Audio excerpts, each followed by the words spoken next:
ഇന്നത്തെ ക്ലാസ്സിൽ 5ാം ക്ലാസ്സിലെ ജനറൽ സയൻസ് ആണ് നമ്മൾ എടുക്കുന്നത്. ഇതിൽ 7ാമത്തെ ചാപ്റ്ററാണ് ഇന്ന് എടുക്കാൻ പോകുന്നത്. ഇന്ദ്രിയജാലം എന്നാണ് ചാപ്റ്ററിൻ്റെ പേര്. ഇതിൽ കണ്ണ്, ത്വക്ക്, ചെവി, മൂക്ക് എന്നിങ്ങനെ മനുഷ്യൻ്റെ ബോഡി പാർട്സുമായിട്ട് ബന്ധപ്പെട്ടിട്ടുള്ള ഒരു ചാപ്റ്ററാണ് ഇന്നിവിടെ നമ്മൾ എടുക്കാൻ പോകുന്നത്.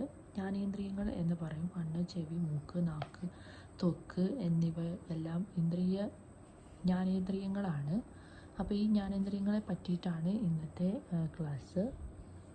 അപ്പോൾ ആദ്യം തന്നെ ഇവിടെ ഒരു ടേബിളാണ് കൊടുത്തിട്ടുള്ളത്. അതിൻ്റെ ആദ്യത്തെ ജീവി എന്ന് പറയുന്നത് പരുന്താണ്. ഇതിൻ്റെ അവയവം കണ്ണാണ്. പ്രത്യേക കഴിവ് ദൂരക്കാഴ്ചയാണ്. പൂമ്പാറ്റൻ്റെ കാലാണ്. പ്രത്യേക കഴിവ് രുചി തിരിച്ചറിയുന്നു എന്നുള്ളതാണ്. മുതല ത്വക്കാണ് അവയവം. സ്പർശനം വേഗം തിരിച്ചറിയുന്നു എന്നതാണ് ഇതിൻ്റെ പ്രധാന കഴിവ്. നായയുടെ അവയവം ചെവിയാണ്. ചെറിയ ശബ്ദം പോലും തിരിച്ചറിയാൻ സഹായിക്കുന്നു. പിന്നെ കരടിയുടെ അവയവം മൂക്കാണ്. നേരിയ ഗന്ധം തിരിച്ചറിയുന്ന ഒരു ജീവിയാണ് കരടി. അടുത്ത ജ്ഞാനേന്ദ്രിയങ്ങൾ എന്താണെന്നാണ്. ചുറ്റുപാടുകളെ മനസ്സിലാക്കുന്നതിന് സഹായിക്കുന്ന വിവിധ തരം അവയവങ്ങൾ ജന്തുക്കൾക്കുണ്ട്. ഈ അവയവങ്ങളാണ് ജ്ഞാനേന്ദ്രിയങ്ങൾ എന്ന് പറയുന്നത്.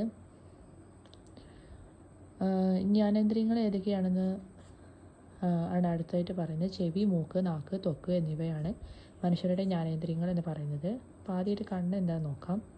തലയുടെ മുൻവശത്ത് കണ്ണുകളുള്ള ജീവികൾക്ക് വസ്തുവിൻ്റെ സ്ഥാനവും അകലവും കൃത്യമായി തിരിച്ചറിയാൻ കഴിയുന്നു. കടുവ, സിംഹം തുടങ്ങിയ ജീവികളുടെ ഈ പ്രത്യേകത അവയെ ഇര പിടിക്കാൻ സഹായിക്കുന്നു. തലയുടെ വശങ്ങളിൽ കണ്ണുകളുള്ള ജീവികൾക്ക് രണ്ട് വശങ്ങളിലുമുള്ള കാഴ്ച സാധ്യമാകുന്നു. മാൻ, മുയൽ തുടങ്ങിയ ജീവികൾക്ക് ശത്രുക്കളിൽ നിന്ന് രക്ഷ നേടാൻ ഈ പ്രത്യേകത സഹായിക്കുന്നുണ്ട്. അപ്പോൾ കടുവ, സിംഹം എന്നുള്ള ജീവികളുടെ കണ്ണിൻ്റെ സവിശേഷതയെക്കുറിച്ചാണ് ഇതിൽ പറയുന്നത്. അടുത്ത പൂച്ചേൻ്റെ സവിശേഷതയാണ്. പൂച്ചയുടെ കണ്ണിലെ കൃഷ്ണമണി പകൽ വെളിച്ചത്തിൽ ചുരുങ്ങിയും രാത്രിയിൽ പരമാവധി വികസിച്ചും കാണപ്പെടുന്നുണ്ട്.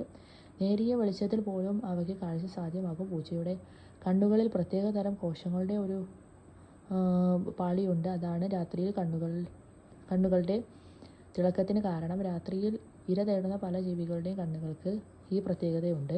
പിന്നെ അടുത്തൊരു മൂങ്ങയാണ്. മൂങ്ങയ്ക്ക് തലയുടെ നേരെ മുൻഭാഗത്തായിട്ടാണ് കണ്ണുകൾ ഉള്ളത്. കഴുത്ത് പുറകോട്ട് തിരിച്ച് പുറകിലെ കാഴ്ചകൾ കാണാനും മൂങ്ങയ്ക്ക് സാധിക്കുമെന്നുള്ളതാണ് മൂങ്ങയുടെ പ്രത്യേകത എന്ന് പറയുന്നത്. അടുത്ത മരയോന്തിന് ഒരേ സമയം കണ്ണുകളെ വ്യത്യസ്ത ദിശകളിലേക്ക് ചലിപ്പിച്ച് ചുറ്റുമുള്ള കാഴ്ചകൾ കാണാൻ കഴിയുന്നുണ്ട്. അടുത്തത് സ്നെല്ലൻ ചാർട്ടാണ്. കാഴ്ച പരിശോധിക്കാൻ സാധാരണയായി ഉപയോഗിച്ചിരുന്ന ഈ ചാർട്ടിൽ പല വലിപ്പത്തിലുള്ള